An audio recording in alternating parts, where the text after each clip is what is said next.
Photo of a room full on patients in large chambers that cover their entire bodies. Figure 18.1. Polio was once a common disease with potentially serious consequences, including paralysis. Vaccination has all but eliminated the disease from most countries around the world. An iron lung ward, such as the one shown in this 1953 photograph, housed patients paralyzed from polio and unable to breathe for themselves. Chapter outline. 18.1 Overview of specific adaptive immunity. 18.2 Major histocompatibility complexes and antigen-presenting cells. 18.3 T lymphocytes and cellular immunity. 18.4 B lymphocytes and humoral immunity. 18.5 Vaccines. People living in developed nations and born in the 1960s or later may have difficulty understanding the once heavy burden of devastating infectious diseases. For example, smallpox, a deadly viral disease, once destroyed entire civilizations but has since been eradicated. Thanks to the vaccination efforts by multiple groups, including the World Health Organization, Rotary International, and the United Nations Children's Fund UNICEF, smallpox has not been diagnosed in a patient since 1977. Polio is another excellent example. This crippling viral disease paralyzed patients, who were often kept alive in iron lung wards as recently as the 1950s, figure 18.1. Today, vaccination against polio has nearly eradicated the disease. Vaccines have also reduced the prevalence of once common infectious diseases such as chickenpox, German measles, mumps, and whooping cough. The success of these and other vaccines is due to the very specific and adaptive host defenses that are the focus of this chapter. Innate nonspecific host defenses described innate immunity against microbial pathogens. Higher animals, such as humans, also possess an adaptive immune defense, which is highly specific for individual microbial pathogens. This specific adaptive immunity is acquired through active infection or vaccination and serves as an important defense against pathogens that evade the defenses of innate immunity. Learning objectives. By the end of this section, you will be able to define memory, primary response, secondary response, and specificity. Distinguish between humoral and cellular immunity. Differentiate between antigens, epitopes, and haptens. Describe the structure and function of antibodies and distinguish between the different classes of antibodies. Clinical focus. Part 1. Olivia, a 1-year-old infant, is brought to the emergency room by her parents, who report her symptoms: excessive crying, irritability, sensitivity to light, unusual lethargy, and vomiting.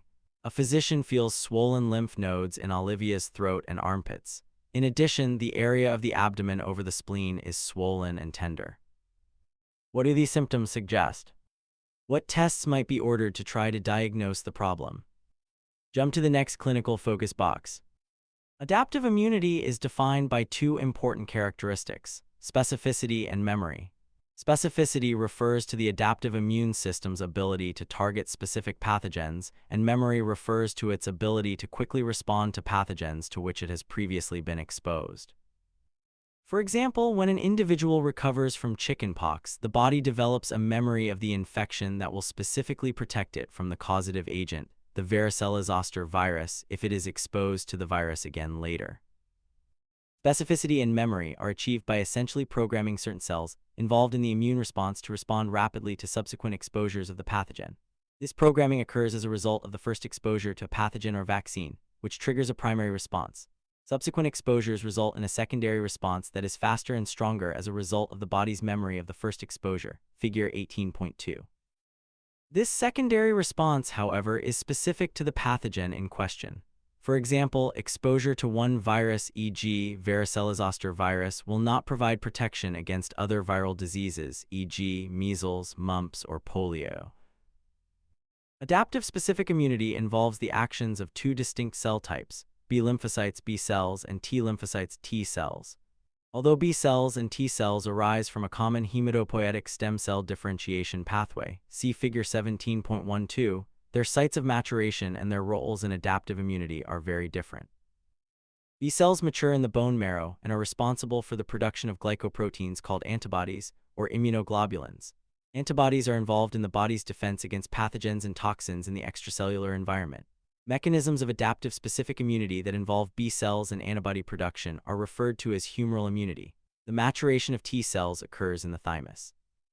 T cells function as the central orchestrator of both innate and adaptive immune responses.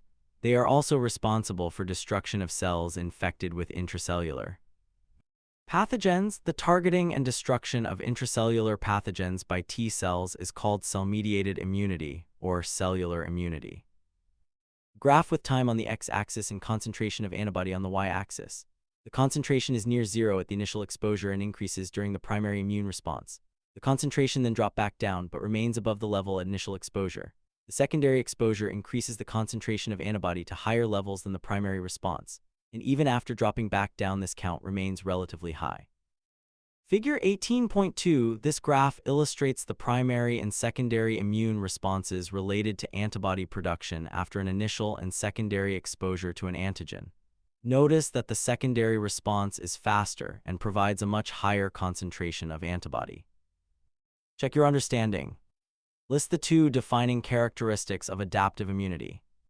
Explain the difference between a primary and secondary immune response. How do humoral and cellular immunity differ? Antigens. Activation of the adaptive immune defenses is triggered by pathogen-specific molecular structures called antigens. Antigens are similar to the pathogen-associated molecular patterns, PAMPs, discussed in pathogen recognition and phagocytosis. However, whereas PAMPs are molecular structures found on numerous pathogens, antigens are unique to a specific pathogen. The antigens that stimulate adaptive immunity to chickenpox, for example, are unique to the varicella-zoster virus but significantly different from the antigens associated with other viral pathogens. The term antigen was initially used to describe molecules that stimulate the production of antibodies. In fact, the term comes from a combination of the words antibody and generator, and a molecule that stimulates antibody production is said to be antigenic. However, the role of antigens is not limited to humoral immunity and the production of antibodies. Antigens also play an essential role in stimulating cellular immunity, and for this reason, antigens are sometimes more accurately referred to as immunogens. In this text, however, we will typically refer to them as antigens. Pathogens possess a variety of structures that may contain antigens. For example, antigens from bacterial cells may be associated with their capsules, cell walls, fimbriae, flagella, or pili. Bacterial antigens may also be associated with extracellular toxins and enzymes that they secrete.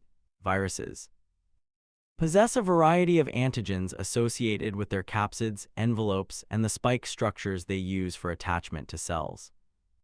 Antigens may belong to any number of molecular classes, including carbohydrates, lipids, nucleic acids, proteins, and combinations of these molecules.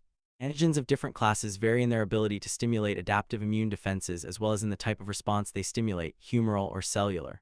The structural complexity of an antigenic molecule is an important factor in its antigenic potential. In general, more complex molecules are more effective as antigens. For example, the three-dimensional complex structure of proteins make them the most effective and potent antigens, capable of stimulating both humoral and cellular immunity.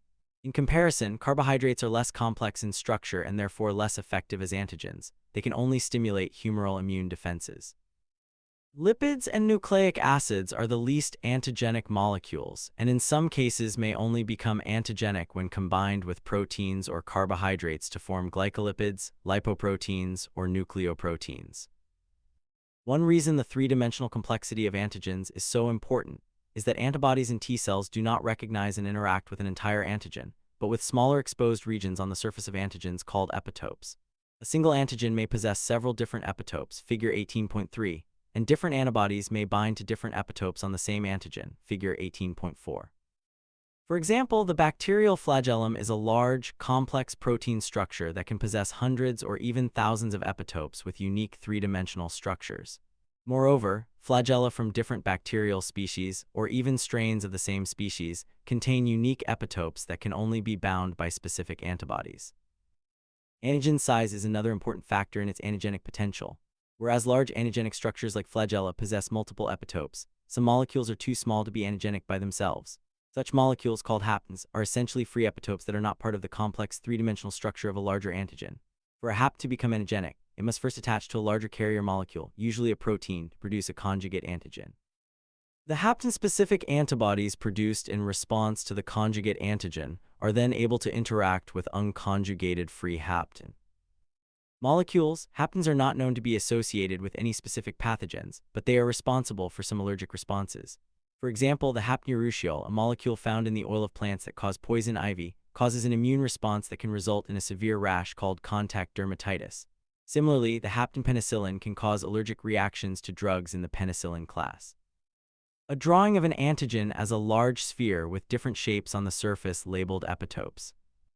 Figure 18.3. An antigen is a macromolecule that reacts with components of the immune system.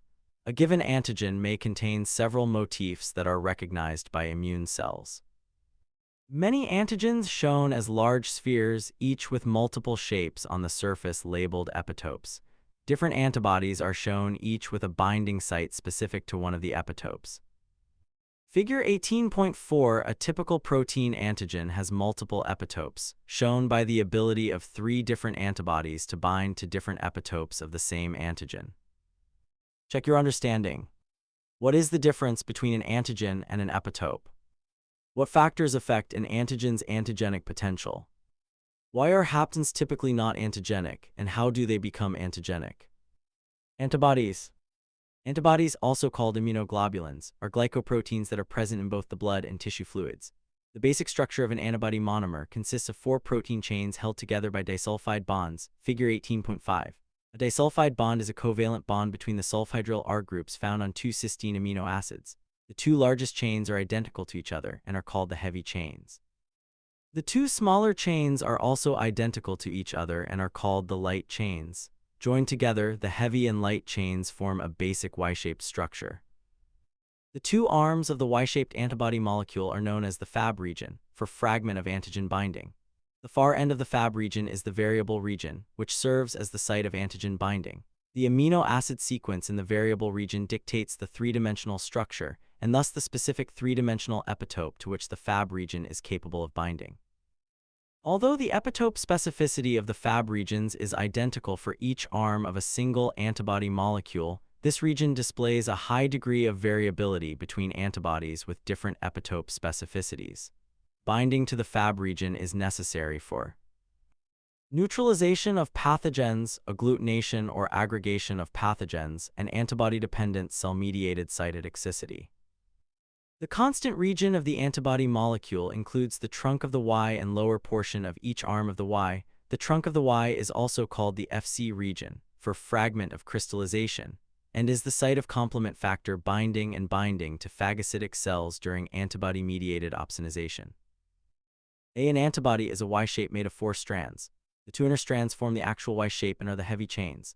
The 2 light chains sit on the outsides of the top regions of the Y. The bottom portion of the Y made of only heavy chains is called the FC region. The FC region, along with half of the top portion of the Y made of both light and heavy chains, is the constant regions. The variable region is the very tips of the Y and is made of both light and heavy chains. The antigen binding site is in the variable region. Disulfide bridges hold the antigen's shape. B. A space-filling model of the antigen. Figure 18.5a. The typical 4-chain structure of a generic antibody monomer. B. The corresponding 3-dimensional structure of the antibody IgG. Credit B. Modification of work by Tim Vickers. Check your understanding. Describe the different functions of the Fab region and the FC region. Antibody classes. The constant region of an antibody molecule determines its class, or isotype.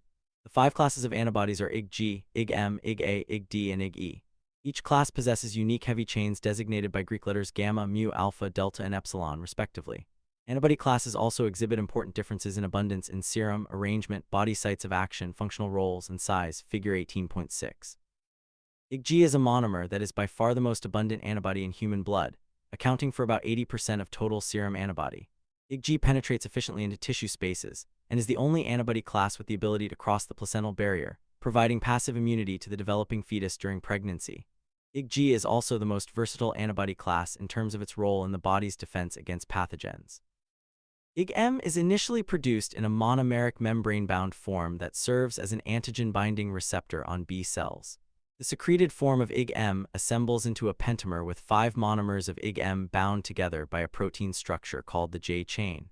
Although the location of the J chain relative to the FC regions of the 5 monomers prevents IgM from performing some of the functions of IgG, The 10 available Fab sites associated with a pentameric IgM make it an important antibody in the body's arsenal of defenses.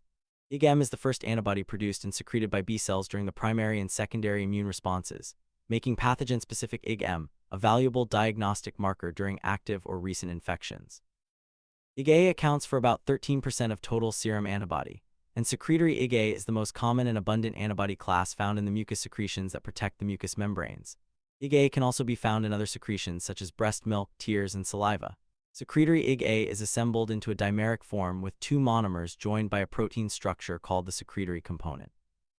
One of the important functions of secretory IgA is to trap pathogens in mucus so that they can later be eliminated from the body. Similar to IgM, IgD is a membrane-bound monomer found on the surface of B cells, where it serves as an antigen-binding receptor. However, IgD is not secreted by B cells, and only trace amounts are detected in serum. These trace amounts most likely come from the degradation of old B cells and the release of IgD molecules from their cytoplasmic membranes. IgE is the least abundant antibody class in serum. Like IgG, it is secreted as a monomer, but its role in adaptive immunity is restricted to antiparasitic defenses. The Fc region of IgE binds to basophils and mast cells. The Fab region of the bound IgE then interacts with specific antigen epitopes, causing the cells to release potent pro-inflammatory mediators. The inflammatory reaction resulting from the activation of mast cells and basophils aids in the defense against parasites, but this reaction is also central to allergic reactions, see diseases of the immune system. Table titled The 5 Immunoglobulin Ig Classes. IgG monomer is a Y-shaped molecule. The heavy chain is gamma. It has two antigen binding sites and a molecular weight of 150,000 Daltons. It makes up 80% of the total antibodies in the serum. It crosses the placenta and fixes complements, and the Fc binds to phagocytes. Its functions are neutralization, agglutination, complement activation, opsonization, and antibody-dependent cell-mediated cytotoxicity. IgM pentamer is 5 Ys bound at their bases. The heavy chain is mu. It has 10 antigen binding sites and a molecular weight of 900,000 Daltons. It makes up 6% of the total antibodies in the serum. It does not cross the placenta but does fix complements, and the Fc does not bind to a particular cell type. Its functions are neutralization, agglutination, and complement activation. The monomer form serves as the B cell receptor. IgA dimer is 2 Ys bound at their bases. The heavy chain is alpha. It has 4 antigen binding sites and a molecular weight of 385,000 Daltons. It makes up 13% of the total antibodies in the serum. It does not cross the placenta nor fix complements, and the Fc does not bind to a particular cell type. Its functions are neutralization and trapping of pathogens in mucus. IgD monomer is 1 Y. The heavy chain is delta. It has 2 antigen binding sites and a molecular weight of 180,000 Daltons. It makes up 1% of the total antibodies in the serum. It does not cross the placenta nor fix complements, and the Fc does not bind to a particular cell type.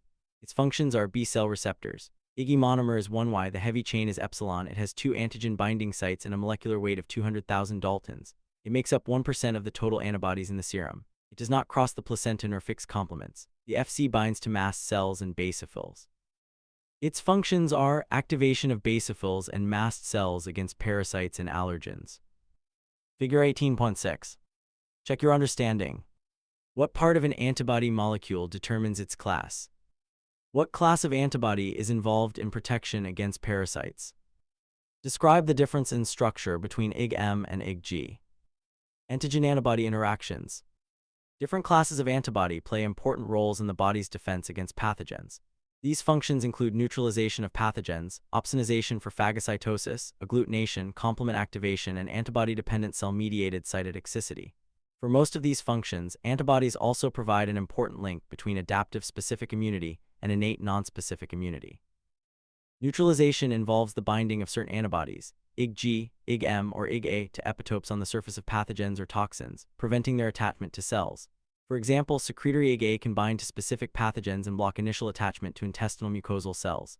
Similarly, specific antibodies can bind to certain toxins, blocking them from attaching to target cells and thus neutralizing their toxic effects. Viruses can be neutralized and prevented from infecting a cell by the same mechanism, figure 18.7.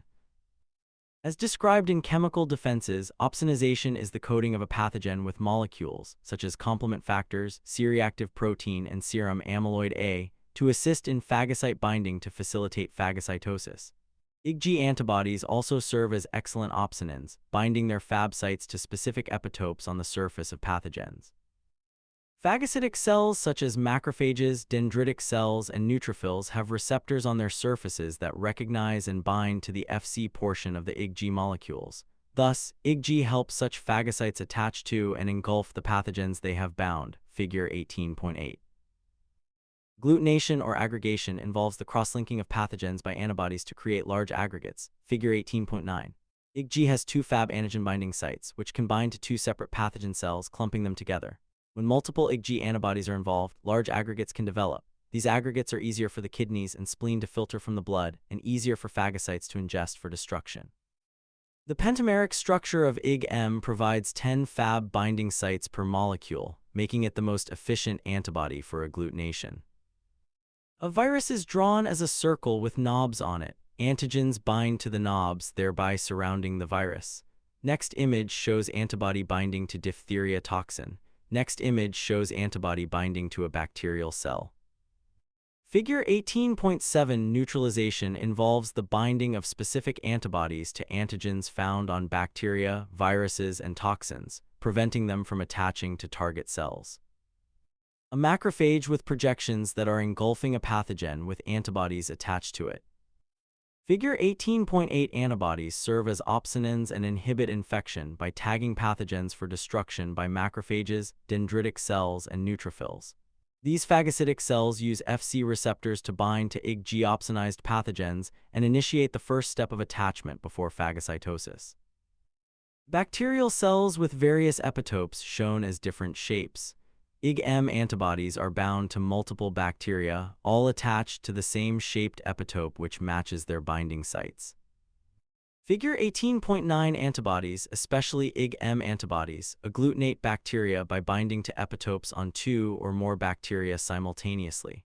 When multiple pathogens and antibodies are present, aggregates form when the binding sites of antibodies bind with separate pathogens. Another important function of antibodies is activation of the complement cascade.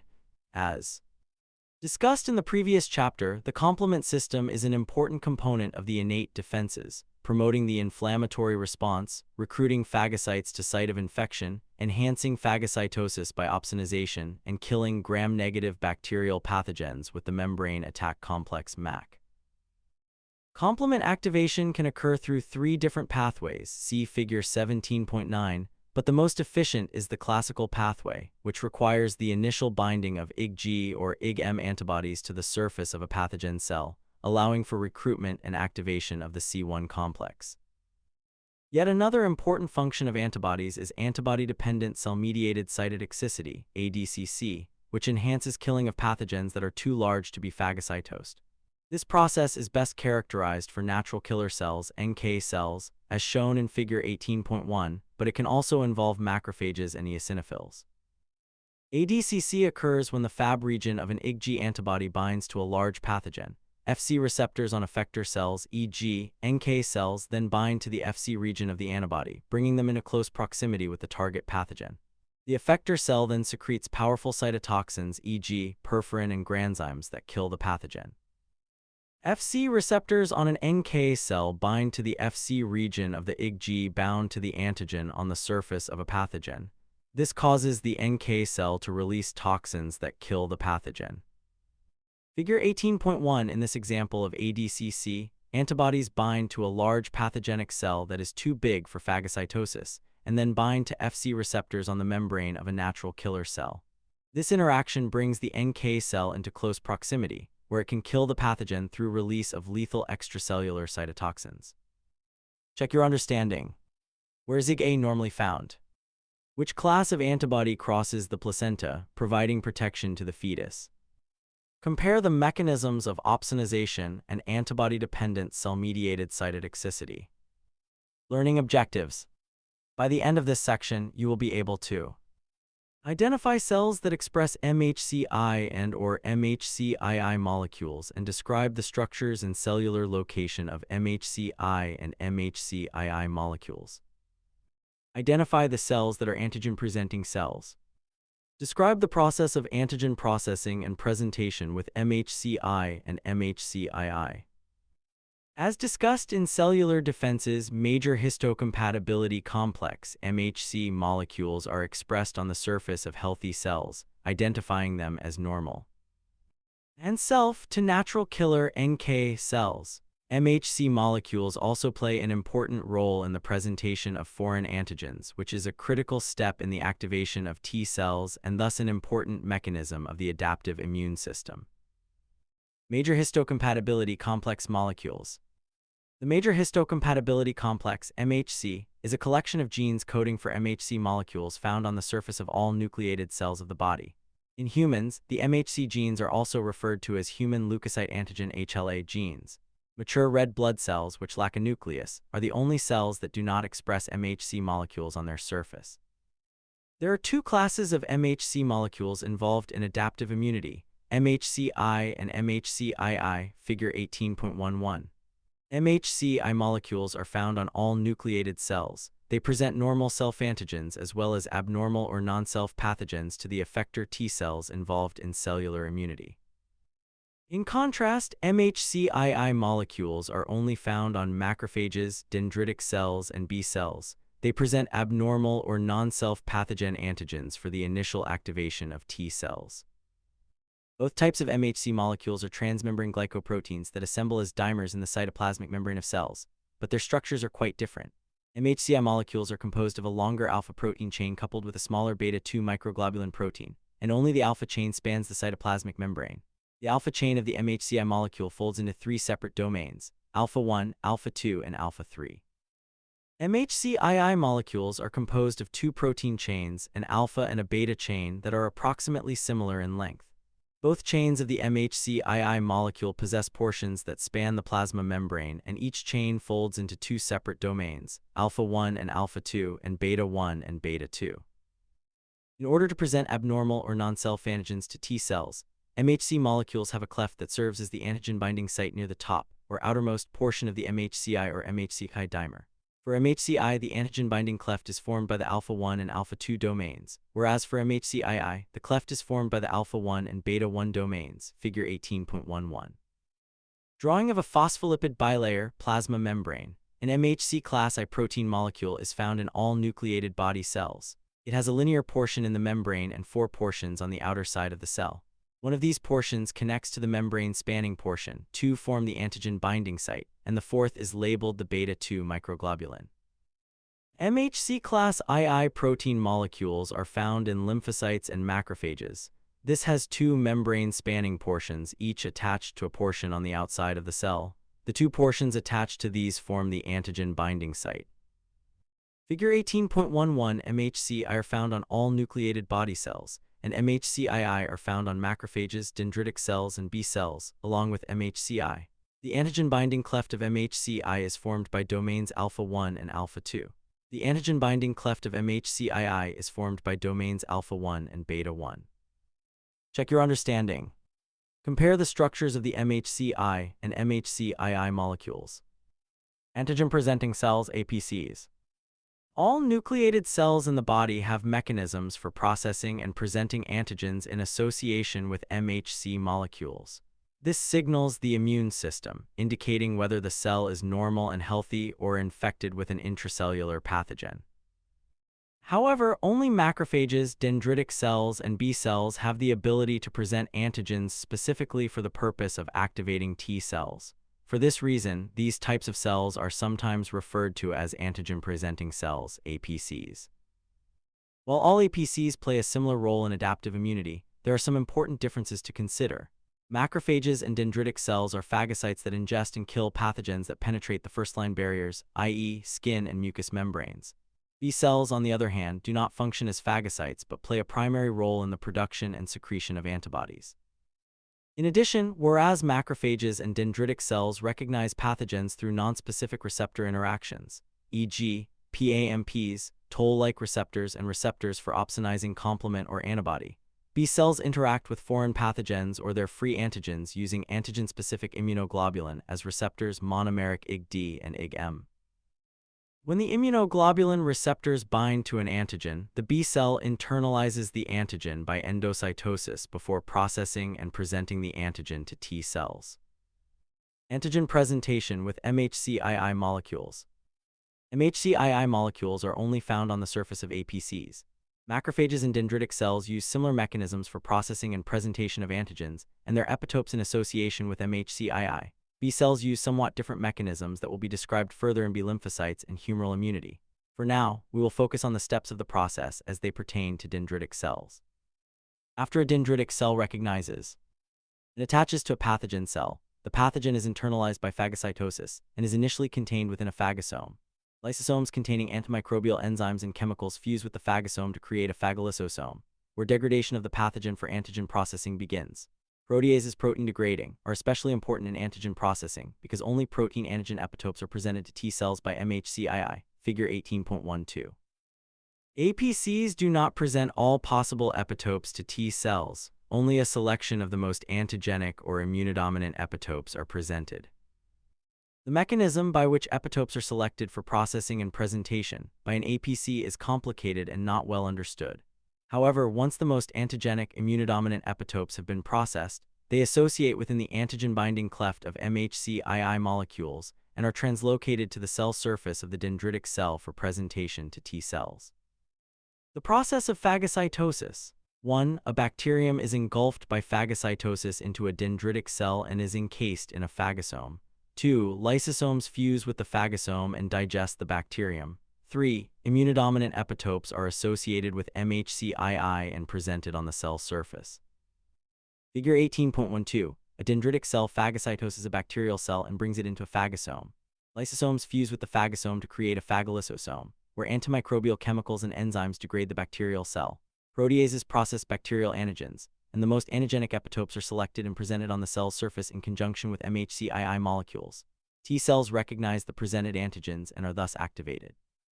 Check your understanding. What are the three kinds of APCs? What role do MHC-II molecules play in antigen presentation? What is the role of antigen presentation in adaptive immunity? Antigen presentation with MHC-II molecules. MHC-I molecules, found on all normal healthy nucleated cells, signal to the immune system that the cell is a normal self-cell. In a healthy cell, proteins normally found in the cytoplasm are degraded by proteasomes, enzyme complexes responsible for degradation and processing of proteins, and processed into self-antigen epitopes. These self-antigen epitopes bind within the MHC-I antigen-binding cleft and are then presented on the cell surface. Immune cells, such as NK cells, recognize these self-antigens and do not target the cell for destruction. However, if a cell becomes infected with an intracellular pathogen, e.g., a virus, protein antigens specific to the pathogen are processed in the proteasomes and bind with MHC-I molecules for presentation on the cell surface. This presentation of pathogen-specific antigens with MHC-I signals that the infected cell must be targeted for destruction along with the pathogen. Before elimination of infected cells can begin, APCs must first activate the T cells involved in cellular immunity. If an intracellular pathogen directly infects the cytoplasm of an APC, then the processing and presentation of antigens can occur as described in proteasomes and on the cell surface with MHC-I. However, if the intracellular pathogen does not directly infect APCs, an alternative strategy called cross-presentation is utilized. In cross-presentation, antigens are brought into the APC by mechanisms normally leading to presentation with MHC-II, i.e., through phagocytosis, but the antigen is presented on an MHC-I molecule for CD8 T cells. The exact mechanisms by which cross-presentation occur are not yet well understood, but it appears that cross-presentation is primarily a function of dendritic cells and not macrophages or B cells. Check your understanding. Compare and contrast antigen processing and presentation associated with MHC-I and MHC-II molecules. What is cross-presentation and when is it likely to occur? Learning objectives. By the end of this section, you will be able to describe the process of T-cell maturation and thymic selection. Explain the genetic events that lead to diversity of T-cell receptors. Compare and contrast the various classes and subtypes of T-cells in terms of activation and function. Explain the mechanism by which superantigens affect unregulated T-cell activation.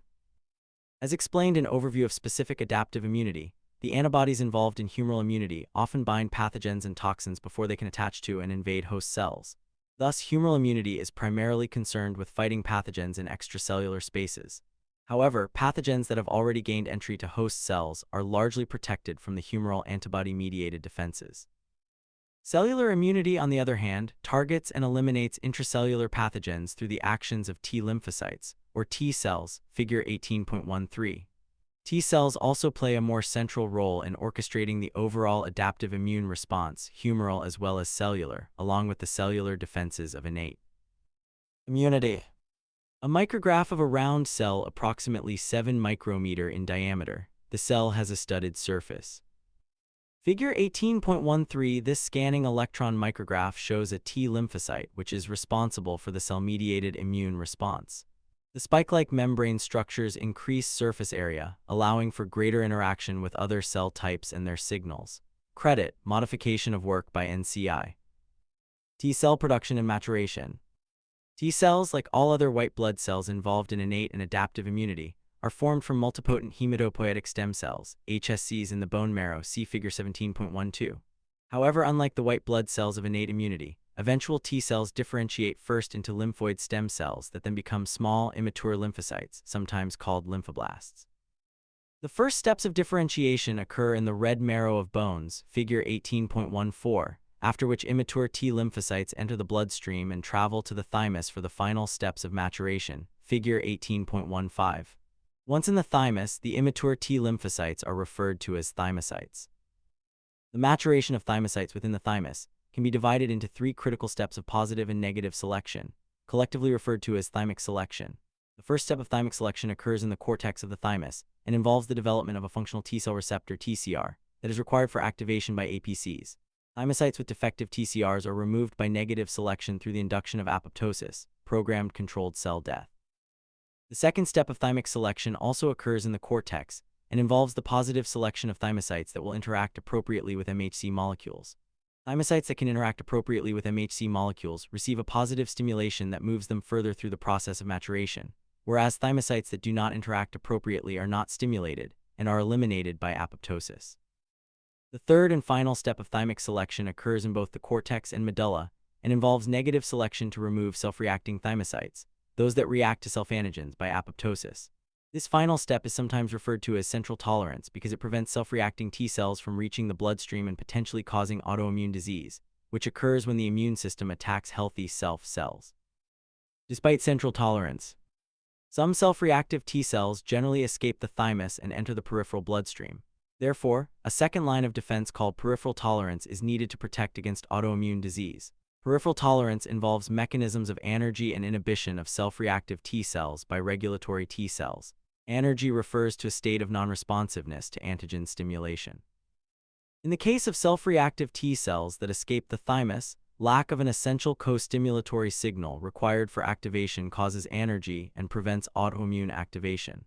Regulatory T cells participate in peripheral tolerance by inhibiting the activation and function of self-reactive T cells and by secreting anti-inflammatory cytokines. It is not completely understood what events specifically direct maturation of thymocytes into regulatory T cells. Current theories suggest the critical events may occur during the third step of thymic selection, when most self-reactive T cells are eliminated. Regulatory T cells may receive a unique signal that is below the threshold required to target them for negative selection and apoptosis. Consequently, these cells continue to mature and then exit the thymus, armed to inhibit the activation of self-reactive T cells. It has been estimated that the 3 steps of thymic selection eliminate 98% of thymocytes. The remaining 2% that exit the thymus migrate through the bloodstream and lymphatic system to sites of secondary lymphoid organs tissues, such as the lymph nodes, spleen, and tonsils, figure 18.15, where they await activation through the presentation of specific antigens by APCs. Until they are activated, they are known as mature naive T cells. A drawing of a femur, a long bone with a round head. B, a cross-section of the head of the femur. Figure 18.14. A, red bone marrow can be found in the head of the femur, thigh bone, and is also present in the flat bones of the body, such as the ilium and the scapula. B, red bone marrow is the site of production and differentiation of many formed elements of blood, including erythrocytes, leukocytes, and platelets. The yellow bone marrow is populated primarily with adipose cells. A drawing of the thymus, a structure sitting on the surface of the heart. The spleen, a kidney-shaped structure in the upper left abdomen. The right lymphatic duct entering vein, a tube in the neck. Lymph nodes, enlarged regions of lymph ducts, and a tonsil in the cheek. A callout shows a micrograph of the thymus, which has a surface layer labeled fibrous capsule, a central tissue labeled medulla, out tissue labeled cortex, and lighter branches in the cortex labeled trabeculae. Figure 18.15, the thymus is a bilobed, H-shaped glandular organ that is located just above the heart. It is surrounded by a fibrous capsule of connective tissue. The darkly staining cortex and the lighter staining medulla of individual lobules are clearly visible in the light micrograph of the thymus of a newborn top right, LM × 100. Credit micrograph modification of micrograph provided by the Regents of University of Michigan Medical School, copyright 2012. Check your understanding. What anatomical sites are involved in T-cell production and maturation? What are the 3 steps involved in thymic selection? Why are central tolerance and peripheral tolerance important? What do they prevent? Classes of T cells. T cells can be categorized into 3 distinct classes: helper T cells, regulatory T cells, and cytotoxic T cells. These classes are differentiated based on their expression of certain surface molecules, their mode of activation, and their functional roles in adaptive immunity. Table 18.1. All T cells produce cluster of differentiation (CD) molecules, cell surface glycoproteins that can be used to identify and distinguish between the various types of white blood cells. Although T cells can produce a variety of CD molecules, CD4 and CD8 are the 2 most important used for differentiation of the classes. Helper T cells and regulatory T cells are characterized by the expression of CD4 on their surface, whereas cytotoxic T cells are characterized by the expression of CD8. Classes of T cells can also be distinguished by the specific MHC molecules and APCs with which they interact for activation. Helper T cells and regulatory T cells can only be activated by APCs presenting antigens associated with MHC-II. In contrast, cytotoxic T cells recognize antigens presented in association with MHC-I, either by APCs or by nucleated cells infected with an intracellular pathogen. The different classes of T cells also play different functional roles in the immune system. Helper T cells serve as the central orchestrators that help activate and direct functions of humoral and cellular immunity. In addition, helper T cells enhance the pathogen-killing functions of macrophages and NK cells of innate immunity. In contrast, the primary role of regulatory T cells is to prevent undesirable and potentially damaging immune responses. Their role in peripheral tolerance, for example, protects against autoimmune disorders as discussed earlier. Finally, cytotoxic T cells are the primary effector cells for cellular immunity. They recognize and target cells that have been infected by intracellular pathogens, destroying infected cells along with the pathogens inside. Classes of T cells.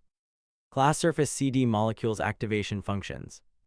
Helper T cells CD4 APCs presenting antigens associated with MHC Roman II orchestrate humoral and cellular immunity. Involved in the activation of macrophages and NK cells.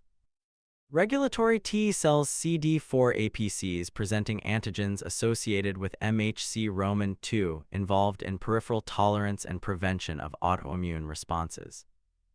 Cytotoxic T cells CD8 APCs or infected nucleated cells presenting antigens associated with MHC destroy cells infected with intracellular pathogens.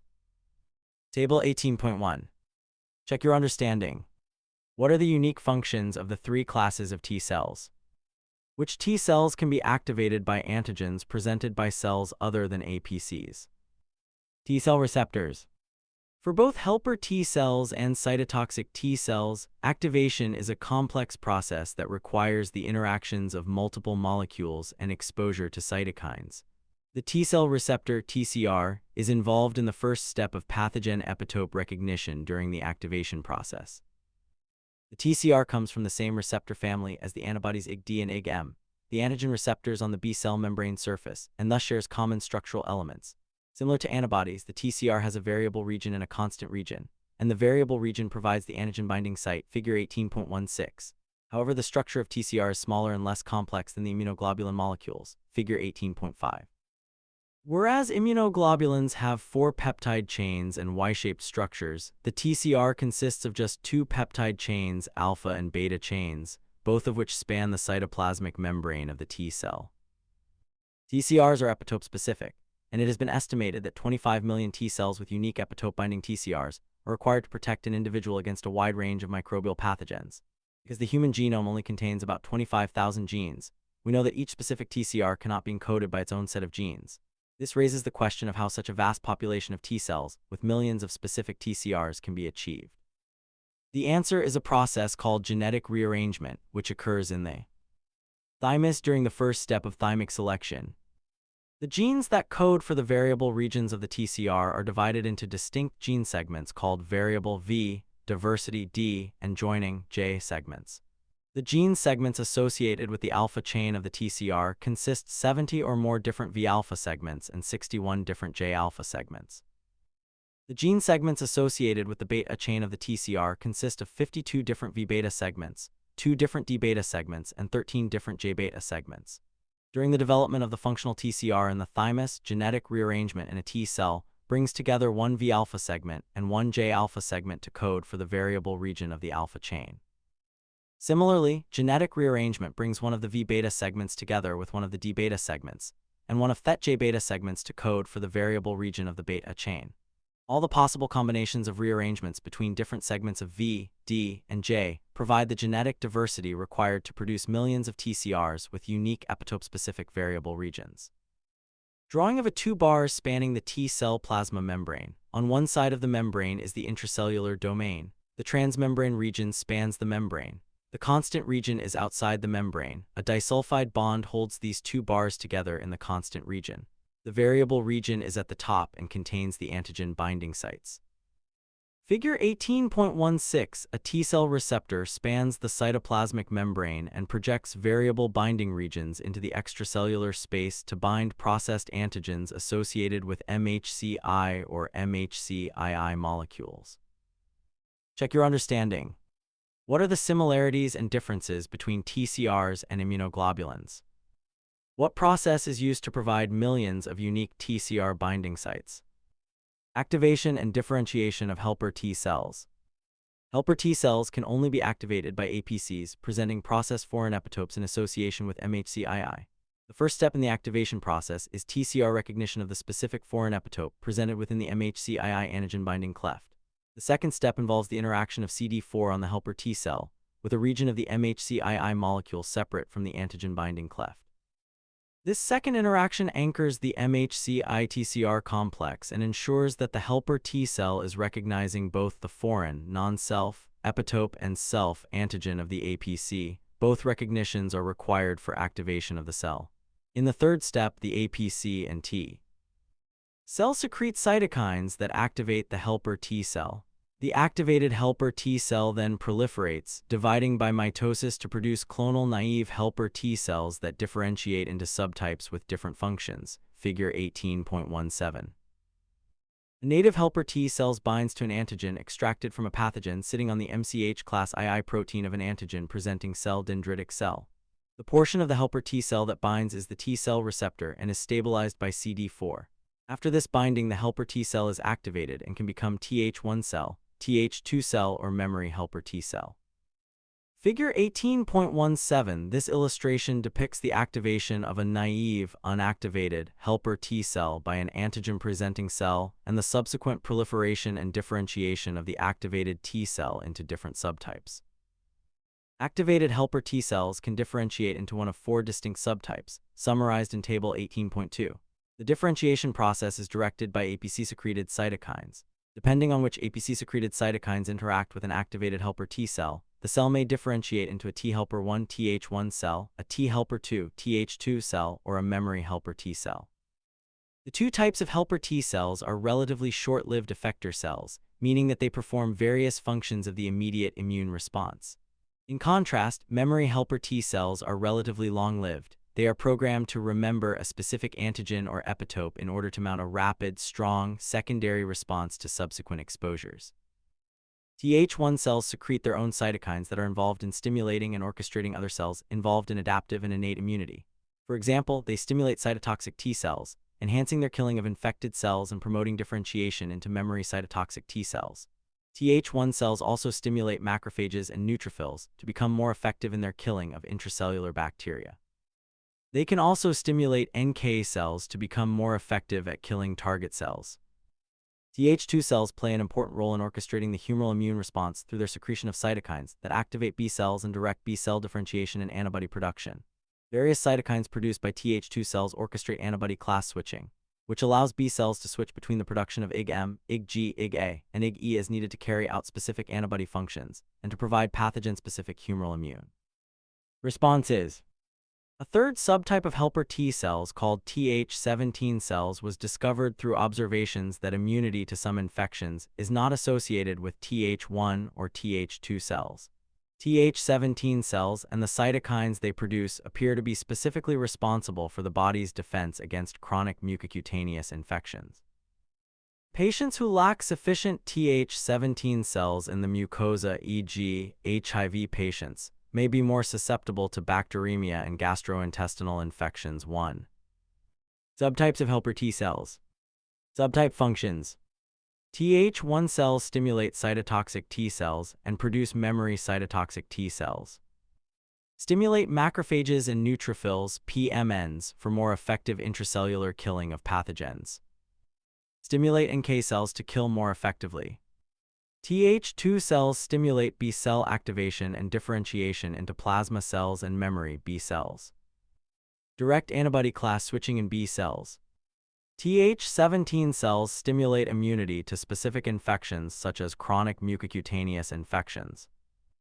Memory helper T cells remember a specific pathogen and mount a strong, rapid secondary response upon re-exposure. Table 18.2. Activation and differentiation of cytotoxic T cells. Cytotoxic T cells, also referred to as cytotoxic T lymphocytes, or CTLs, are activated by APCs in a three-step process similar to that of helper T cells. The key difference is that the activation of cytotoxic T cells involves recognition of an antigen presented with MHC-I as opposed to MHC-II and interaction of CD8 as opposed to CD4 with the receptor complex. After the successful co-recognition of foreign epitope and self-antigen, the production of cytokines by the APC and the cytotoxic T cell activate clonal proliferation and differentiation. Activated cytotoxic T cells can differentiate into effector cytotoxic T cells that target pathogens for destruction or memory cells that are ready to respond to subsequent exposures.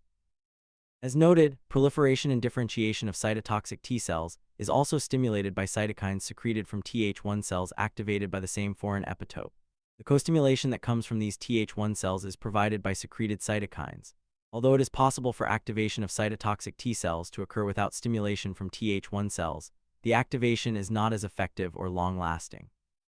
Once activated, cytotoxic T cells serve as the effector cells of cellular immunity, recognizing and kill cells infected with intracellular pathogens through a mechanism very similar to that of NK cells.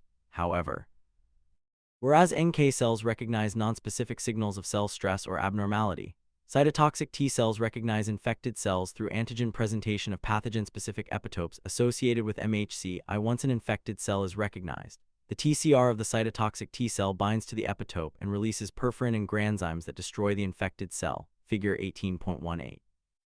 Perforin is a protein that creates pores in the target cell, and granzymes are proteases that enter the pores and induce apoptosis.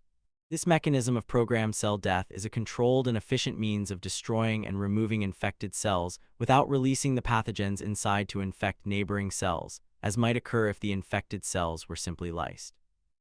AA-naive cytotoxic T cell has a T cell receptor and CD8. The T cell receptor binds to antigen extracted from a pathogen on the MHC class I of an infected pathogen. The CD8 stabilizes this reaction. This causes the activated CTL to release granzymes and perforins, which result in the controlled destruction of the infected cell through apoptosis. Figure 18.18. This figure illustrates the activation of a naive, unactivated, cytotoxic T cell, CTL, by an antigen-presenting MHC-I molecule on an infected body cell. Once activated, the CTL releases perforin and granzymes that invade the infected cell and induce controlled cell death or apoptosis. Link to learning. In this video, you can see a cytotoxic T cell inducing apoptosis in a target cell. Check your understanding. Compare and contrast the activation of helper T cells and cytotoxic T cells. What are the different functions of helper T cell subtypes? What is the mechanism of CTL-mediated destruction of infected cells? Superantigens and unregulated activation of T cells. When T cell activation is controlled and regulated, the result is a protective response that is effective in combating infections. However, if T cell activation is unregulated and excessive, the result can be life-threatening. Certain bacterial and viral pathogens produce toxins known as superantigens. See virulence factors of bacterial and viral pathogens that can trigger such an unregulated response. Known bacterial superantigens include toxic shock syndrome toxin, TSSD, staphylococcal enterotoxins, streptococcal pyrogenic toxins, streptococcal superantigen, and the streptococcal mitogenic exotoxin. Viruses known to produce superantigens include Epstein-Barr virus, human herpes virus 4, cytomegalovirus, human herpes virus 5, and others. The mechanism of T cell activation by superantigens involves their simultaneous binding to MHC-II molecules of APCs and the variable region of the TCR beta chain.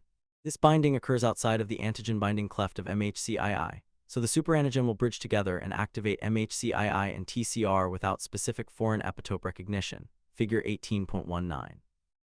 The result is an excessive, uncontrolled release of cytokines, often called a cytokine storm, which stimulates an excessive inflammatory response. This can lead to a dangerous decrease in blood pressure, shock, multi-organ failure, and potentially death. A. The T cell receptor on the T cell recognizes the epitope on the MHC-II on the macrophage and binds. B. The T cell receptor binds even though it does not recognize the epitope because the superantigen is bound. Many dots labeled cytokines are present. Figure 18.19. A. The macrophage in this figure is presenting a foreign epitope that does not match the TCR of the T cell. Because the T cell does not recognize the epitope, it is not activated. B. The macrophage in this figure is presenting a superantigen that is not recognized by the TCR of the T cell, yet the superantigen still is able to bridge and bind the MHC-II and TCR molecules. This nonspecific, uncontrolled activation of the T cell results in an excessive release of cytokines that activate other T cells and cause excessive inflammation. Credit, modification of work by Microbiotics/YouTube. Check your understanding. What are examples of superantigens? How does a superantigen activate a helper T cell? What effect does a superantigen have on a T cell? Case in point. Superantigens. Melissa, an otherwise healthy 22-year-old woman, is brought to the emergency room by her concerned boyfriend. She complains of a sudden onset of high fever, vomiting, diarrhea, and muscle aches. In her initial interview, she tells the attending physician that she is on hormonal birth control and also is 2 days into the menstruation portion of her cycle. She is on no other medications and is not abusing any drugs or alcohol. She is not a smoker. She is not diabetic and does not currently have an infection of any kind to her knowledge. While waiting in the emergency room, Melissa's blood pressure begins to drop dramatically and her mental state deteriorates to general confusion. The physician believes she is likely suffering from toxic shock syndrome, TSS. TSS is caused by the toxin TSSD1, a superantigen associated with Staphylococcus aureus, and improper tampon use is a common cause of infections leading to TSS. The superantigen inappropriately stimulates widespread T cell activation and excessive cytokine release, resulting in a massive and systemic inflammatory response that can be fatal. Vaginal or cervical swabs may be taken to confirm the presence of the microbe, but these tests are not critical to perform based on Melissa's symptoms and medical history. The physician prescribes rehydration, supportive therapy, and antibiotics to stem the bacterial infection. She also prescribes drugs to increase Melissa's blood pressure.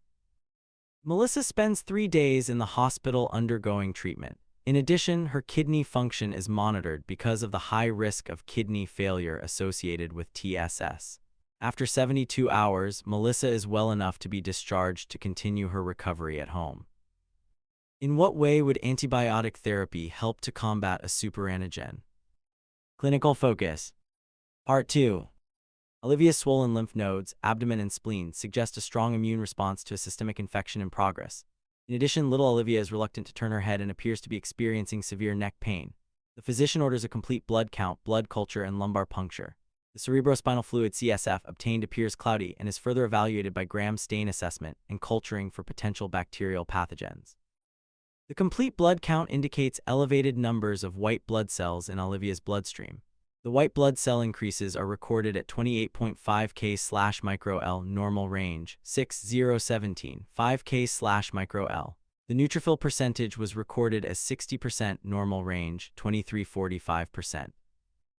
Glucose levels in the CSF were registered at 30 mg/100 ml, normal range 50–80 mg/100 ml.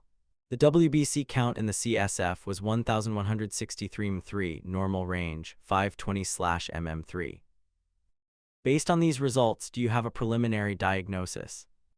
What is a recommended treatment based on this preliminary diagnosis?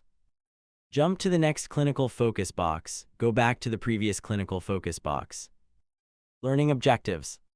By the end of this section, you will be able to describe the production and maturation of B cells. Compare the structure of B cell receptors and T cell receptors.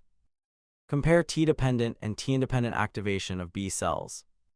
Compare the primary and secondary antibody responses.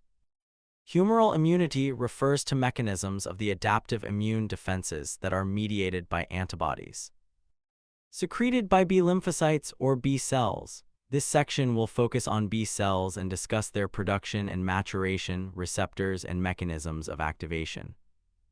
B cell production and maturation. Like T cells, B cells are formed from multipotent hematopoietic stem cells, HSCs, in the bone marrow and follow a pathway through lymphoid stem cell and lymphoblast. See Figure 17.12. Unlike T cells, however, lymphoblasts destined to become B cells do not leave the bone marrow and travel to the thymus for maturation. Rather, eventual B cells continue to mature in the bone marrow. The first step of B cell maturation is an assessment of the functionality of their antigen-binding receptors. This occurs through positive selection for B cells with normal functional receptors. A mechanism of negative selection is then used to eliminate self-reacting B cells and minimize the risk of autoimmunity. Negative selection of self-reacting B cells can involve elimination by apoptosis, editing or modification of the receptors so they are no longer self-reactive, or induction of energy in the B cell. Immature B cells that pass the selection in the bone marrow then travel to the spleen for their final stages of maturation. There they become naive mature B cells, i.e., mature B cells that have not yet been activated. Check your understanding. Compare the maturation of B cells with the maturation of T cells. B cell receptors. Like T cells, B cells possess antigen-specific receptors with diverse specificities. Although they rely on T cells for optimum function, B cells can be activated without help from T cells. B cell receptors, BCRs, for naive mature B cells are membrane-bound monomeric forms of Ig-D and Ig-M. They have two identical heavy chains and two identical light chains connected by disulfide bonds into a basic Y shape, Figure 18.2. The trunk of the Y-shaped molecule, the constant region of the two heavy chains, spans the B cell membrane. The two antigen-binding sites exposed to the exterior of the B cell are involved in the binding of specific pathogen epitopes to initiate the activation process. It is estimated that each naive mature B cell has upwards of 100,000 BCRs on its membrane, and each of these BCRs has an identical epitope binding specificity. In order to be prepared to react to a wide range of microbial epitopes, B cells, like T cells, use genetic rearrangement of hundreds of gene segments to provide the necessary diversity of receptor specificities. The variable region of the BCR heavy chain is made up of V, D, and J segments, similar to the beta chain of the TCR. The variable region of the BCR light chain is made up of V and J segments, similar to the alpha chain of the TCR. Genetic rearrangement of all possible combinations of VJD heavy chain and VJ light chain provides for millions of unique antigen-binding sites for the BCR, and for the antibodies secreted after activation. One important difference between BCRs and TCRs is the way they can interact with antigenic epitopes. Whereas TCRs can only interact with antigenic epitopes that are presented within the antigen-binding cleft of MHC-I or MHC-II, BCRs do not require antigen presentation with MHC. They can interact with epitopes on free antigens or with epitopes displayed on the surface of intact pathogens. Another important difference is that TCRs only recognize protein epitopes, whereas BCRs can recognize epitopes associated with different molecular classes, e.g., proteins, polysaccharides, lipopolysaccharides. Activation of B cells occurs through different mechanisms depending on the molecular class of the antigen. Activation of a B cell by a protein antigen requires the B cell to function as an APC, presenting the protein epitopes with MHC-II to helper T cells. Because of their dependence on T cells for activation of B cells, protein antigens are classified as T-dependent antigens. In contrast, polysaccharides, lipopolysaccharides, and other non-protein antigens are considered T-independent antigens because they can activate B cells without antigen processing and presentation to T cells.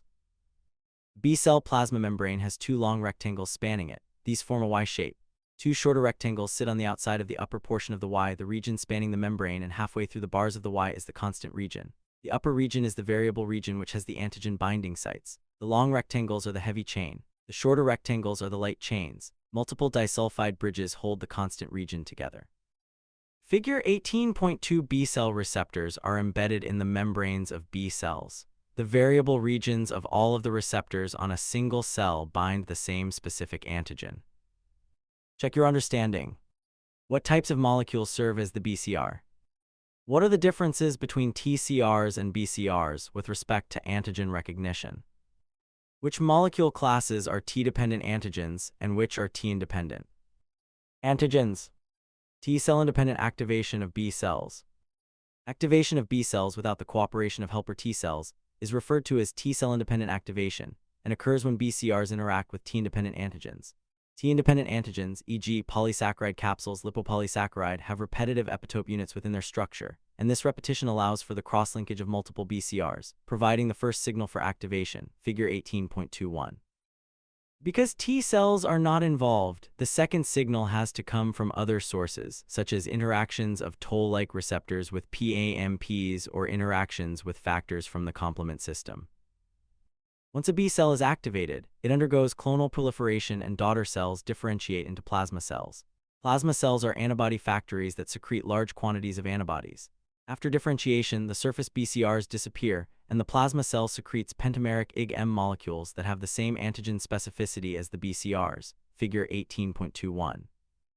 The T-cell-independent response is short-lived and does not result in the production of memory B cells. Thus, it will not result in a secondary response to subsequent exposures to T-independent antigens.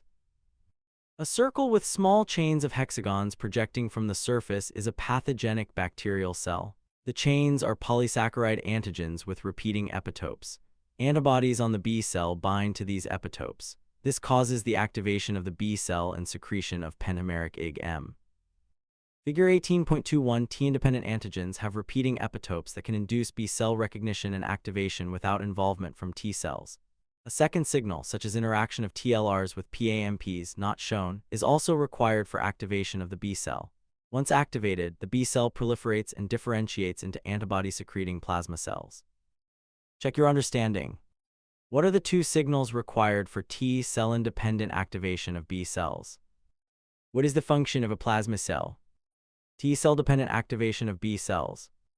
T-cell-dependent activation of B cells is more complex than T-cell-independent activation, but the resulting immune response is stronger and develops memory. T-cell-dependent activation can occur either in response to free protein antigens or to protein antigens associated with an intact pathogen. Interaction between the BCRs on a naive mature B cell and a free protein antigen stimulate internalization of the antigen, whereas interaction with antigens associated with an intact pathogen initiates the extraction of the antigen from the pathogen before internalization. Once internalized inside the B cell, the protein antigen is processed and presented with MHC-II. The presented antigen is then recognized by helper T cells specific to the same antigen. The TCR of the helper T cell recognizes the foreign antigen, and the T cell's CD4 molecule interacts with MHC-II on the B cell. The coordination between B cells and helper T cells that are specific to the same antigen is referred to as linked recognition. Once activated by linked recognition, Th2 cells produce and secrete cytokines that activate the B cell and cause proliferation into clonal daughter cells. After several rounds of proliferation, additional cytokines provided by the Th2 cells stimulate the differentiation of activated B cell clones into memory B cells, which will quickly respond to subsequent exposures to the same protein epitope, and plasma cells that lose their membrane BCRs and initially secrete pentameric Ig-M, figure 18.22. After initial secretion of Ig-M, cytokines secreted by Th2 cells stimulate the plasma cells to switch from Ig-M production to production of Ig-G, Ig-A, or Ig-E. This process, called class switching or isotype switching, allows plasma cells cloned from the same activated B cell to produce a variety of antibody classes with the same epitope specificity. Class switching is accomplished by genetic rearrangement of gene segments encoding the constant region which determines an antibody's class. The variable region is not changed, so the new class of antibody retains the original epitope specificity. 1. BCR interaction with antigen on intact pathogen. An antigen on the surface of a bacterium binds to the B cell receptor on the B cell. Antigen processing and presentation with MHC-II. The antigen is on the MHC-II3. Antigen presentation and activation of helper T cell. T cell receptor of helper T cell binds to antigen on MHC-II. This is stabilized by CD4. Helper T releases cytokines. 4. Cytokines stimulate clonal proliferation and differentiation into memory B cells and antibody-secreting plasma cells. Figure 18.22 in T cell-dependent activation of B cells, the B cell recognizes and internalizes an antigen and presents it to a helper T cell that is specific to the same antigen. The helper T cell interacts with the antigen presented by the B cell, which activates the T cell and stimulates the release of cytokines that then activate the B cell. Activation of the B cell triggers proliferation and differentiation into B cells and plasma cells. Check your understanding. What steps are required for T cell-dependent activation of B cells? What is antibody class switching and why is it important? Primary and secondary responses. T cell-dependent activation of B cells plays an important role in both the primary and secondary responses associated with adaptive immunity. With the first exposure to a protein antigen, a T cell-dependent primary antibody response occurs. The initial stage of the primary response is a lag period or latent period of approximately 10 days, during which no antibody can be detected in serum. This lag period is the time required for all of the steps of the primary response, including naive mature B cell binding of antigen with BCRs, antigen processing and presentation, helper T cell activation, B cell activation, and clonal proliferation.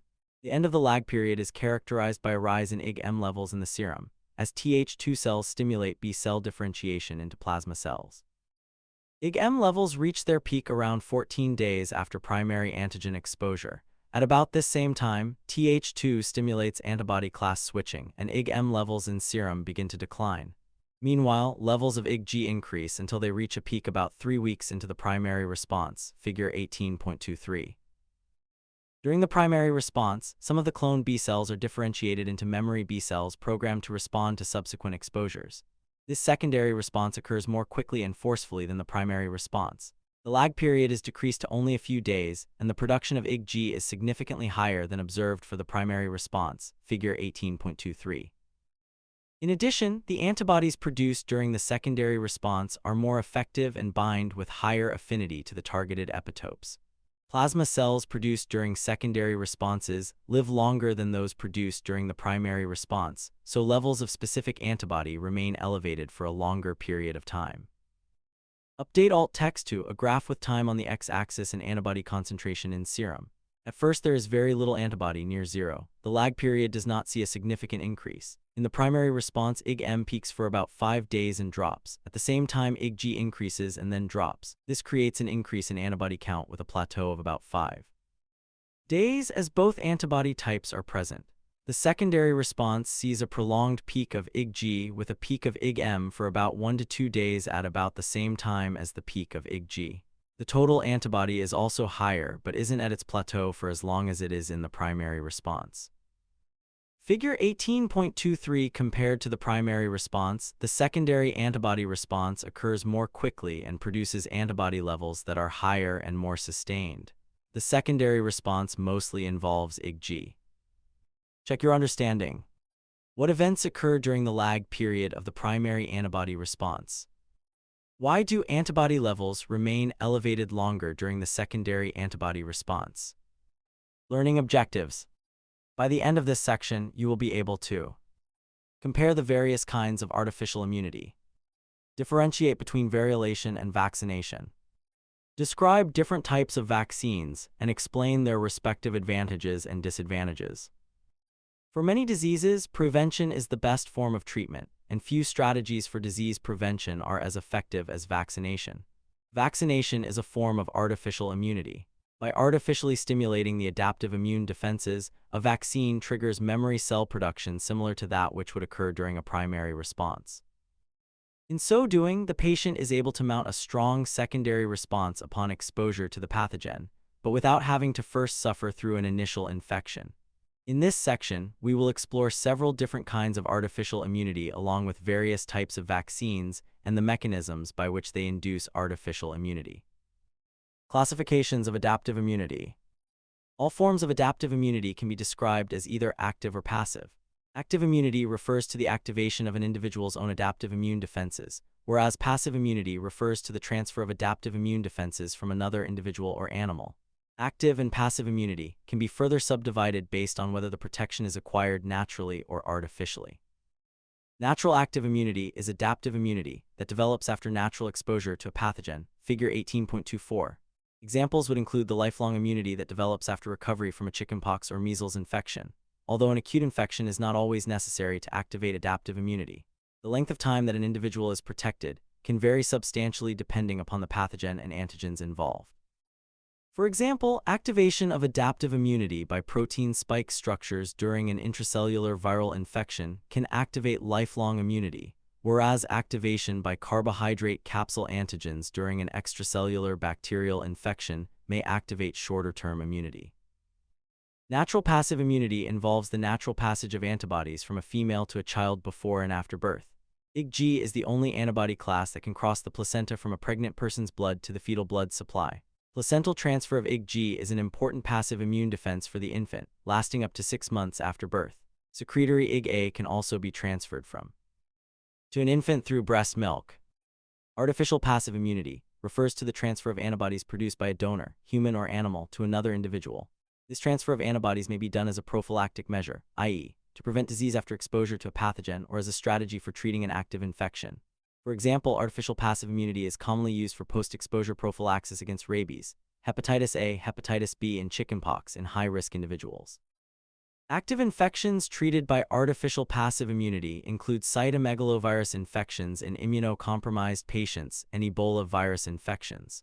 In 1995, 8 patients in the Democratic Republic of the Congo with active Ebola infections were treated with blood transfusions from patients who were recovering from Ebola.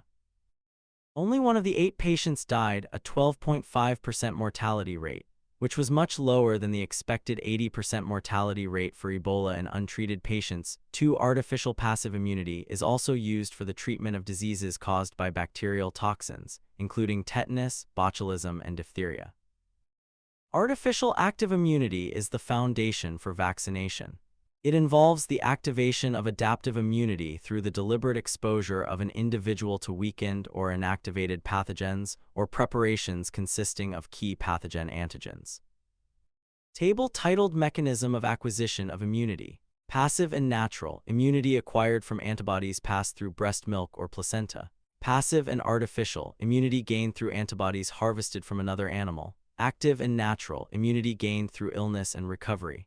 Active and artificial immunity gained through a vaccine. Figure 18.24. The 4 classifications of immunity. Credit top left photo, modification of work by USDA. Credit top right photo, modification of work by Michael Berry / Wikimedia. Credit bottom left photo, modification of work by Centers for Disease Control and Prevention. Credit bottom right photo, Airman First Class Destiny Doert / U.S. Air Force, public domain. Check your understanding. What is the difference between active and passive immunity? What kind of immunity is conferred by a vaccine? Herd immunity. The 4 kinds of immunity just described result from an individual's adaptive immune system. For any given disease, an individual may be considered immune or susceptible depending on their ability to mount an effective immune response upon exposure. Thus, any given population is likely to have some individuals who are immune and other individuals who are susceptible. If a population has very few susceptible individuals, even those susceptible individuals will be protected by a phenomenon called herd immunity. Herd immunity has nothing to do with an individual's ability to mount an effective immune response. Rather, it occurs because there are too few susceptible individuals in a population for the disease to spread effectively. Vaccination programs create herd immunity by greatly reducing the number of susceptible individuals in a population. Even if some individuals in the population are not vaccinated, as long as a certain percentage is immune, either naturally or artificially, the few susceptible individuals are unlikely to be exposed to the pathogen. However, because new individuals are constantly entering populations, for example, through birth or relocation, vaccination programs are necessary to maintain herd immunity. Ion ethics. Vaccination, obligation or choice. A growing number of parents are choosing not to vaccinate their children. They are dubbed anti-vaxxers, and the majority of them believe that vaccines are a cause of autism or other disease conditions, a link that has now been thoroughly disproven.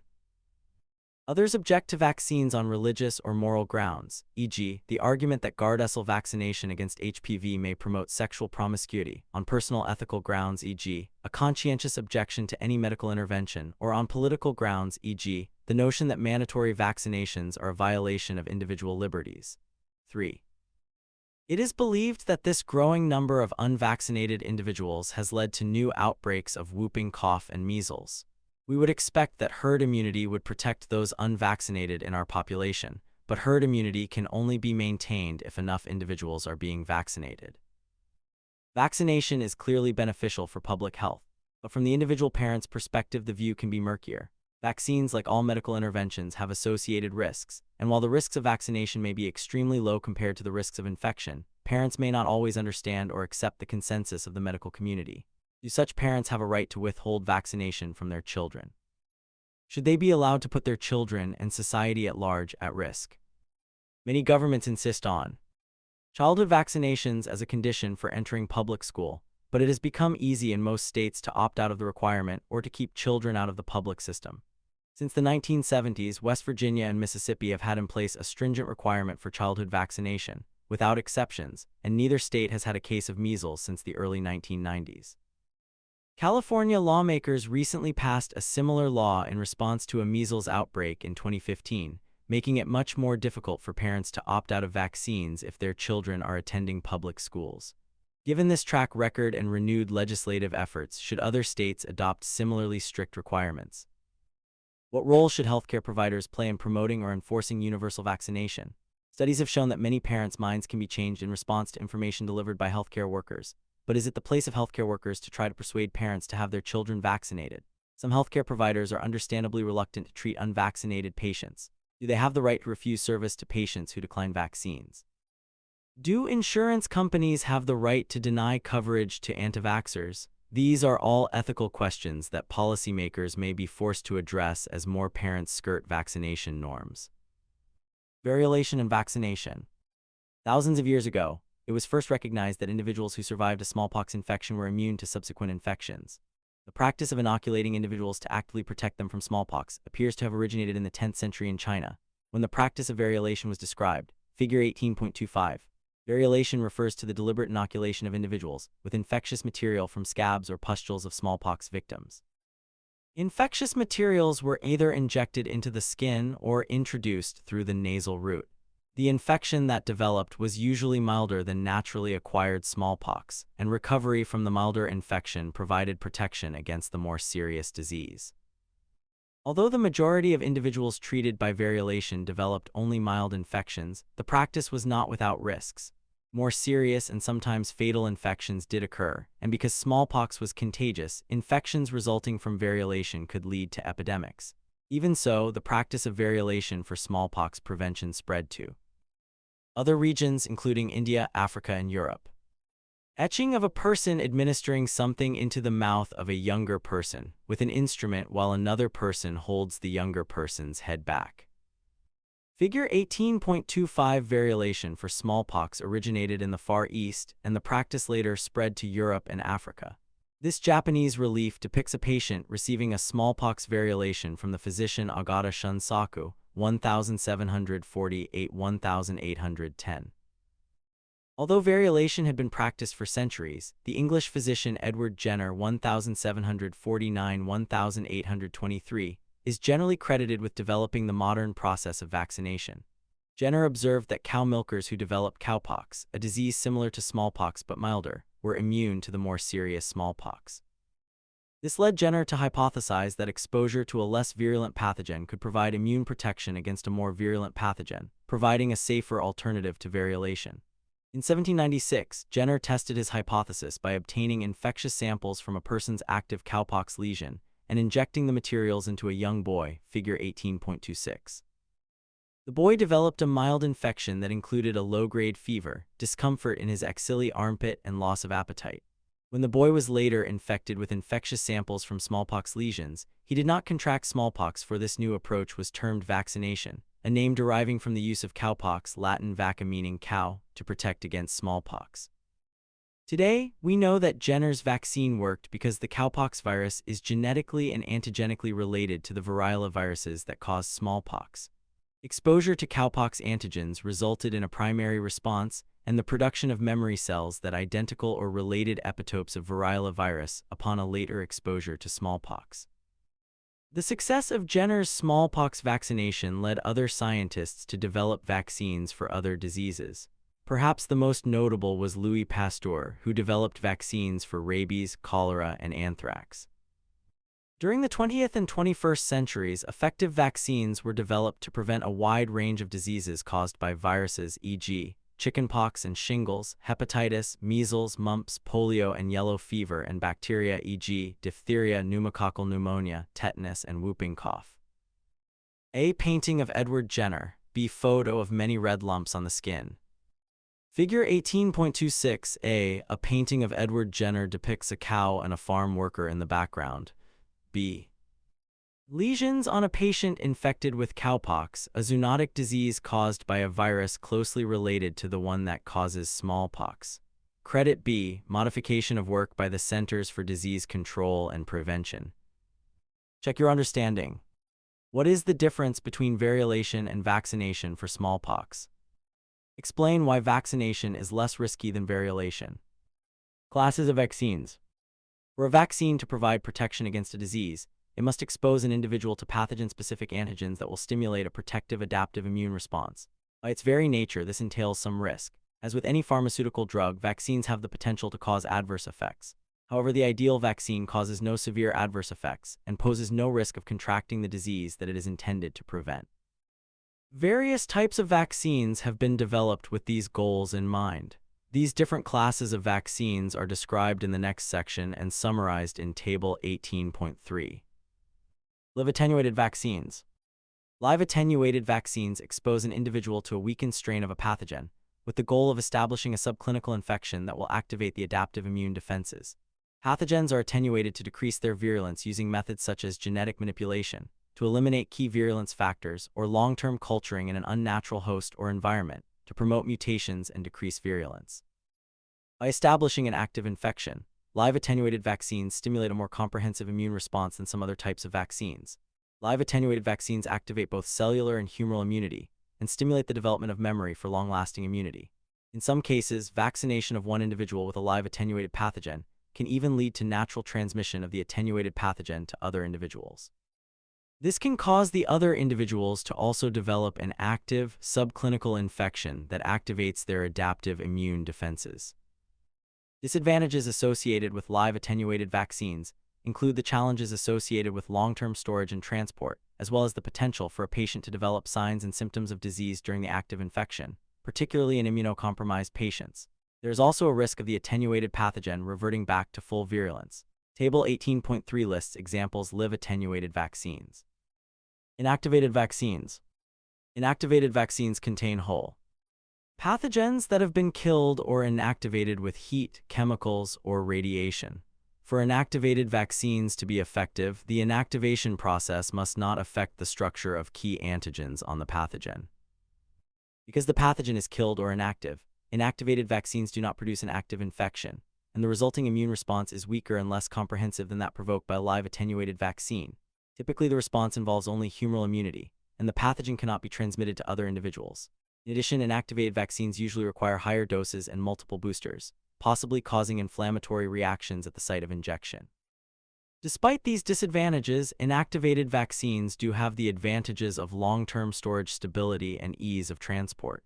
Also, there is no risk of causing severe active infections. However, inactivated vaccines are not without their side effects. Table 18.3 lists examples of inactivated vaccines. Subunit vaccines. Whereas live attenuated and inactive vaccines expose an individual to a weakened or dead pathogen, subunit vaccines only expose the patient to the key antigens of a pathogen. not whole cells or viruses. Subunit vaccines can be produced either by chemically degrading a pathogen and isolating its key antigens or by producing the antigens through genetic engineering. Because these vaccines contain only the essential antigens of a pathogen, the risk of side effects is relatively low. Table 18.3 lists examples of subunit vaccines. Toxid vaccines. Like subunit vaccines, toxid vaccines do not introduce a whole pathogen to the patient. They contain inactivated bacterial toxins called toxoids. Toxid vaccines are used to prevent diseases in which bacterial toxins play an important role in pathogenesis. These vaccines activate humoral immunity that neutralizes the toxins. Table 18.3 lists examples of toxid vaccines. Conjugate vaccines. A conjugate vaccine is a type of subunit vaccine that consists of a protein conjugated to a capsule polysaccharide. Conjugate vaccines have been developed to enhance the efficacy of subunit vaccines against pathogens that have protective polysaccharide capsules that help them evade phagocytosis, causing invasive infections that can lead to meningitis and other serious conditions. The subunit vaccines against these pathogens introduce T-independent capsular polysaccharide antigens that result in the production of antibodies that can opsonize the capsule and thus combat the infection. However, children under the age of 2 years do not respond effectively to these vaccines. Children do respond effectively when vaccinated with the conjugate vaccine, in which a protein with T-dependent antigens is conjugated to the capsule polysaccharide. The conjugated protein polysaccharide antigen stimulates production of antibodies against both the protein and the capsule polysaccharide. Table 18.3 lists examples of conjugate vaccines. Classes of vaccines. Class description, advantages, disadvantages, examples. Live attenuated weakened strain of whole pathogen cellular and humoral immunity, difficult to store and transport chickenpox, German measles, mumps, tuberculosis, typhoid fever, yellow fever. Long-lasting immunity, risk of infection in immunocompromised patients. Transmission to contacts, risk of reversion. Inactivated whole pathogen killed or inactivated with heat, chemicals, or radiation. Ease of storage and transport, weaker immunity, humoral only. Cholera, hepatitis A, influenza, plague, rabies.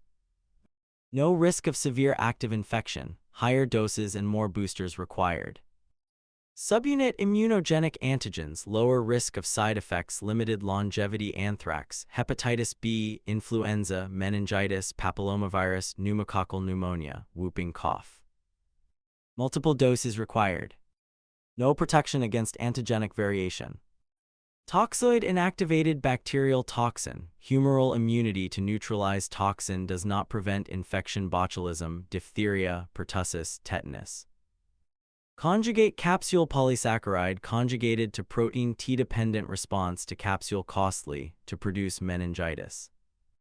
Haemophilus influenzae, Streptococcus pneumoniae, Neisseria meningitidis. No protection against antigenic variation.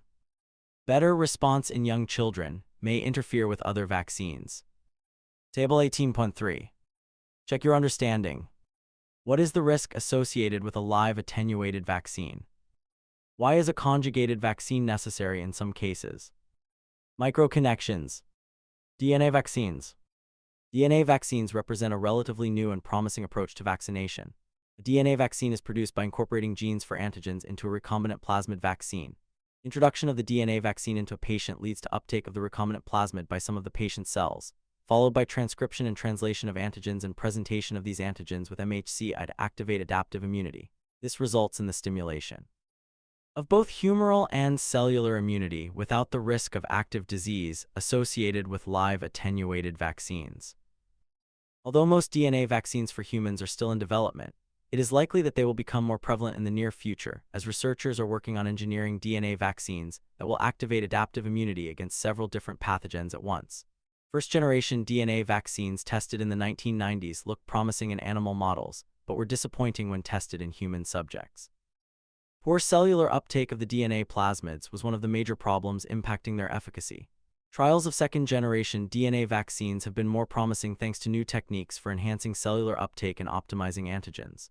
DNA vaccines for various cancers and viral pathogens such as HIV, HPV, and hepatitis B and C are currently in development. Some DNA vaccines are already in use.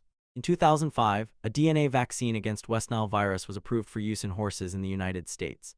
Canada has also approved a DNA vaccine to protect fish from infectious hematopoietic necrosis virus. 5. A DNA vaccine against Japanese encephalitis virus was approved for use in humans in 2010 in Australia. 6. Clinical focus. Resolution. Based on Olivia's symptoms, her physician made a preliminary diagnosis of bacterial meningitis without waiting for positive identification from the blood and CSF samples sent to the lab. Olivia was admitted to the hospital and treated with intravenous broad-spectrum antibiotics and rehydration therapy. Over the next several days, her condition began to improve, and new blood samples and lumbar puncture samples showed an absence of microbes in the blood and CSF, with levels of white blood cells returning to normal. During this time, the lab produced a positive identification of Neisseria meningitidis, the causative agent of meningococcal meningitis, in her original CSF sample. And meningitidis produces a polysaccharide capsule that serves as a virulence factor. And meningitis tends to affect infants after they begin to lose the natural passive immunity provided by maternal antibodies. At 1 year of age, Olivia's maternal IgG antibodies would have disappeared, and she would not have developed memory cells capable of recognizing antigens associated with the polysaccharide capsule of the N. meningitidis. As a result, her adaptive immune system was unable to produce protective antibodies to combat the infection, and without antibiotics, she may not have survived. Olivia's infection likely would have been avoided altogether had she been vaccinated. A conjugate vaccine to prevent meningococcal meningitis is available and approved for infants as young as 2 months of age. However, current vaccination schedules in the United States recommend that the vaccine be administered at age 11-12 with a booster at age 16. Go back to the previous clinical focus box. Link to learning. In countries with developed public health systems, many vaccines are routinely administered to children and adults. Vaccine schedules are changed periodically based on new information and research results gathered by public health agencies. In the United States, the CDC publishes schedules and other updated information about vaccines.